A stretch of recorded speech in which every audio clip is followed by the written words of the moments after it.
বাংলাদেশ ফুটবলের নতুন অধ্যায় শুরু হয়েছে। দীর্ঘ আলোচনা সমালোচনা আর অপেক্ষার পর অবশেষে জাতীয় দলের হেড কোচ হিসেবে দায়িত্ব নিয়েছেন বিশ্বকাপ খেলার অভিজ্ঞতা সম্পন্ন জার্মান বংশোদ্ভূত মার্কিন কোচ থমাস ডুলি।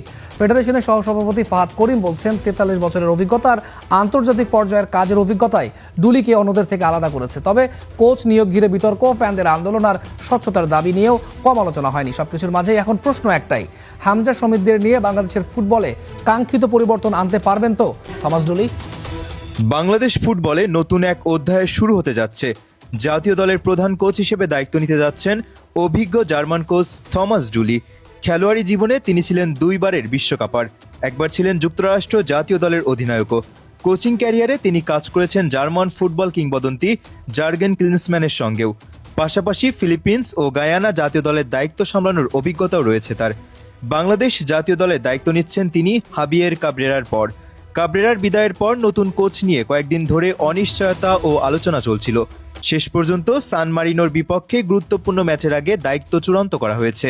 আগামী 5 জুন প্রীতি ম্যাচে মাঠে নামবে বাংলাদেশ ন্যাশনাল ফুটবল টিম। তাদের প্রতিপক্ষ সান মারিনো ন্যাশনাল ফুটবল টিম। এই ম্যাচটি শুধু একটি সাধারণ প্রীতি ম্যাচ নয়, বরং বাংলাদেশের ফুটবল ইতিহাসে একটি গুরুত্বপূর্ণ মাইল ফলক। কারণ প্রথমবারের মতো কোনো ইউরোপীয় দেশের বিপক্ষে খেলতে যাচ্ছে লাল সবুজের দল। বাংলাদেশ ফুটবল ফেডারেশনের মতে খেলোয়াড় উন্নয়নে ডুলির অভিজ্ঞতা বড় ভূমিকা রাখতে পারে, বিশেষ করে তরুণ ফুটবলারদের গড়ে তোলা এবং আন্তর্জাতিক পর্যায়ে প্রতিযোগিতার মান বাড়ানোর ক্ষেত্রে তার অভিজ্ঞতাকে গুরুত্বপূর্ণ হিসেবে দেখা হচ্ছে। এশিয়ান ফুটবলের বাস্তবতা, চাপ এবং সমর্থকদের প্রত্যাশা সবকিছু মিলিয়ে নতুন কোচের সামনে বড় চ্যালেঞ্জ অপেক্ষা করছে।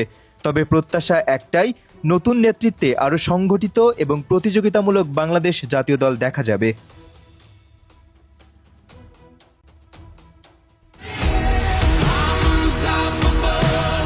জাতীয় ফুটবল দলের নতুন প্রধান কোচ হিসেবে টমাস ডুলির নাম নিশ্চিত করেছে বাফুফে। সকালে বাফুফের মিডিয়া ম্যানেজার সাদমান সাকিব সংবাদটি নিশ্চিত করেন। সাবেক কোচ হাভিয়ের ক্যাবরেরার চুক্তির মেয়াদ শেষ হওয়ার পর বাফুফের সভাপতি তাবুইত আউয়ালের সিদ্ধান্তে এই মার্কিন জার্মান কোচকে হামজা সামিদদের দায়িত্ব দেওয়া হচ্ছে।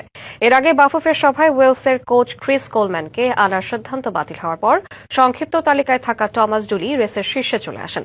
খেলোয়াড় হিসেবে বুন্দেসলিগা মাতান ডুলি। 1994 বিশ্বকাপে যুক্তরাষ্ট্র দলের অধিনায়কত্ব করেন এই মার্কিন। সমৃদ্ধ আন্তর্জাতিক কোচিং ক্যারিয়ারে তিনি ফিলিপাইনকে ইতিহাসে প্রথমবার এশিয়ান কাপের মূল পর্বে তোলার কীর্তি গড়েন।